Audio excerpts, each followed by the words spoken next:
મહેસાણા જિલ્લાના બહુચરાજી તાલુકામાં રામપુરા અને રાંતેજ ગામ વચ્ચેનો અંદાજે 3 કિલોમીટરનો માર્ગ છેલ્લા 10 વર્ષથી અત્યંત બિસ્માર હાલતમાં હોવાથી સ્થાનિકોમાં ભારે રોષ જોવા મળી રહ્યો છે।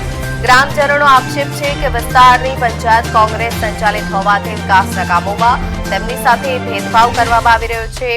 રસ્તાની ખરાબ હાલતના કારણે વિદ્યાર્થીઓને દરરોજ 6 કિલોમીટર સુધી પગપાળાએ શાળાએ જવું પડે છે, જેના કારણે તેમના અભ્યાસ પર સીધી અસર પડી રહી છે। એટલું જ નહીં, આ બિસ્માર માર્ગના કારણે એસટી બસ સેવા પણ બંધ છે અને વાહન ચાલકો માટે પણ માત્ર 3 કિલોમીટરનું અંતર પણ 30 કિલોમીટર જેટલી મુશ્કેલ મુસાફરી સમાન બની ગયું છે। સ્થાનિકોના જણાવ્યા મુજબ ગર્ભવતી મહિલાઓને હોસ્પિટલમાં લઈ જવામાં પણ ભારે મુશ્કેલી પડે છે અને રસ્તામાં જ પ્રસૂતિના બનાવો બન્યાના દાવા કરવામાં આવ્યા છે। ગ્રામજનોએ સરકાર અને જનપ્રતિનિધિઓને તાત્કાલિક રસ્તાનું નિર્માણ કરી વિકાસના વચનોને સાકાર કરવાની માંગ કરી છે।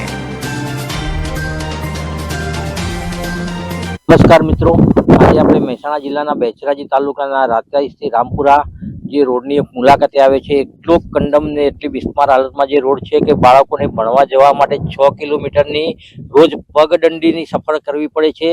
ઘણી ફેરા એ લોકો સ્કૂલમાં વહેલા પહોંચે, મોડા પહોંચે, સ્કૂલમાંથી એમના ગુરુજીનો ઠપકો પણ સાંભળવો પડે, તેમની વિદ્યા ઉપર પણ અસર થઈ રહી છે, જેમને અભ્યાસક્રમ બગડી રહ્યો છે।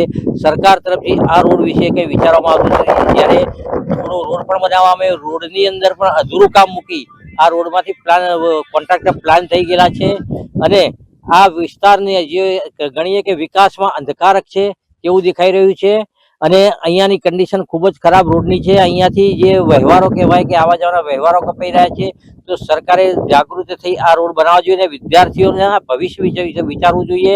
કહેવાય છે કે ખેલશે ગુજરાત, રમશે ગુજરાત, તો શું ગુજરાતના બાળકો આ રીતે જ રમશે ને આ રીતે જ ખેલશે ને આ રીતે જ ભણશે?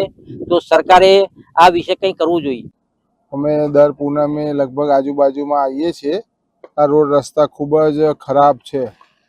પ્લીઝ અમારું એક નિમંત્રણ છે કે આ રોડ રસ્તા તમે સારા કરી આપશો। વિદ્યાર્થીઓએ ચાલતા આવવું પડે છે। અમે આ પરિસ્થિતિ જોઈએ જ છે। વિદ્યાર્થીઓ બિચારા હાથ લાંબા કરી અને અમારી પાસે લિફ્ટ માંગે। શરમજનક ઘટના કહેવાય। આમાં એવું છે કે 2 કિલોમીટર સારો બનાવી દે અને ફોટો પાડીને મોકલી દે, બાકી તો રસ્તા ખરાબ જ હોય। એનું પ્રોપર ધ્યાન આપવું પડે કે કેટલા કિલોમીટર એનો રસ્તો ક્લિયર કર્યો છે, કેવી રીતથી બનાવ્યો છે, આરસીસી માં કેવી રીતથી શું કર્યું છે। હું રામપુરાથી આવું છું અને હું 3-4 દિવસ પહેલા મારી બેબીને ડિલિવરી કેસ માટે લઈ ગયો હતો બેચરાજી, પણ મને એટલો થયું ને કે આ ઓના કરતે રોડ હું તો મહેસાણા જતો રહ્યો તો સારું હતું, કારણ કે રોડની હાલત જ એવી હતી। મારે 2-3 કિલોમીટર માટે તો મને 10-15 કિલોમીટર જેટલો લાગ્યો। ડિલિવરી કેસ માટેનું બહુ તકલીફ પડે એમને, તો બહુ તકલીફ એમને તો કરી દી। અમારા સાધનની સગવડ થઈ જ નથી, બસની તો સગવડ જ નથી। છોકરાઓ તો લગભગ વર્ષોથી તો આવી રીતે અવર જવર માટે જ રહે। આ રોડ કેટલા ટાઈમથી ખરાબ હશે? આ તો 10 વર્ષ થઈ ગયા। છેલ્લા 10 વર્ષથી અમે એનો રજૂઆત કરીએ છીએ। હવે મંજૂરી આવી 5મા મહિનાની અંદર મંજૂરી આવી, 5મા મહિનાથી રોડ બનાવે છે। ત્યાંથી ટોટલી બસો બધી બંધ થઈ ગઈ કે બસવાળા એવું કહે છે કે यहाँ पर રસ્તો જब બંધ છે ત્યારે અમે ચાલુ કરશું। 5મા મહિનાથી રોડ બનાવે છે। 2-3 જગ્યાએ આરસીસી બનાવ્યું અને મેન સમસ્યા રામપુરામાં છે।